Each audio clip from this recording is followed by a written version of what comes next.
Hi friends, today we are back with another workbook doodle.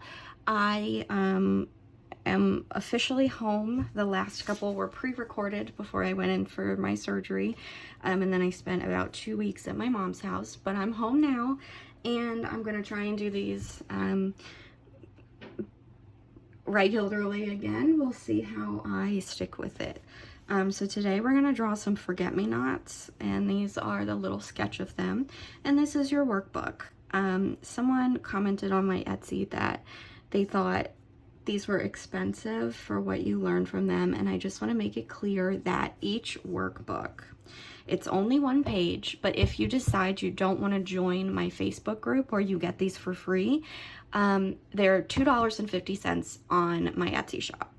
That goes towards the time and energy that I put into creating them. It goes into the time and energy that I record these videos for you all. And if you ever can't afford them, but you don't have Facebook, reach out to me and we'll work something out. But I just wanted to point out that you can get these free as part of Sam's little group on Facebook. So I just want to get that out of the way, and we're going to jump right into drawing some forget-me-nots. So I'm going to pick a real pretty blue, add my new layer, and we're going to get started. The first step is we're going to draw the center of this flower. So you can see that it's kind of like a star shape with some like scalloping around it. So the very first thing we're going to do is draw a star. So go back to kindergarten, elementary school, the way you draw a star doesn't matter as long as you get it to look like this. I personally go up, down, back, forth, and then connect it. If this little tail thing happens, that's fine because there are other steps. We're just going to fill in that star. You can do it sloppy, it really doesn't matter. And then we're going to connect the points so that they are rounded. And I'm doing this with curved arches. So we're going to come back up here and clean up our star while doing these arches. And what we're doing with this is it's just making that shape a little bit less recognizable as a geometric star and giving you more of a natural thing that might be in nature. So after you have the center, what we're going to do is make these scallops. And I'm just going to do my star here again, fill it in, and connect those points.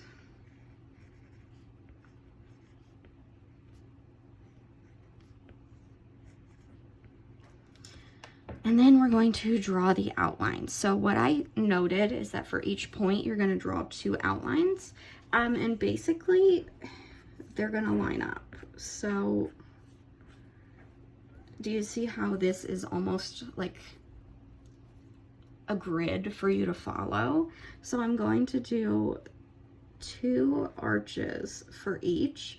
But what I'm going to do is make it so the center of those 2 arches where they connect goes towards that point. And it doesn't have to be exact, but it's a good guideline to help you follow. And you can see like these didn't line up perfectly, so I'm just going to tweak it a little bit. But basically you're just making like a little cloud around it. The next step is to add our petals. Again, these are almost like rounded triangles, so you're going around this center point in a radial way, the same as how you did your scallops. So we've got our center here, and if you don't like making the star, you can really just freehand it. It's really up to you, but at each point of that star shape, we're going to make one of these petals. Sorry if you can hear my neighbor's construction going on. It's the quiet time in my house, but not everywhere. And then we've got the base of our flower.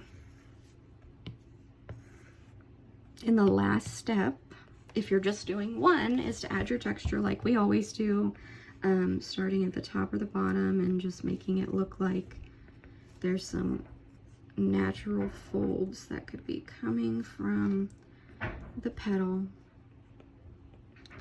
These I like to just kind of be a little messy with them, and that's my personal preference, but you don't have to if you don't like the way that looks. And then the last actual step is if you're making a bundle, you just repeat those steps until you have all of your flowers.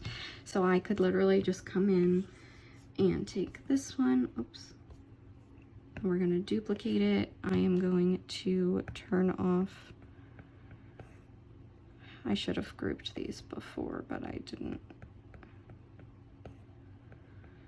Turn off those layers, and then I'm just going to duplicate this one 3 times, and I'm going to arrange them like this, and then you can go in and erase any of those overlapping areas until you are satisfied with the way that your flowers look.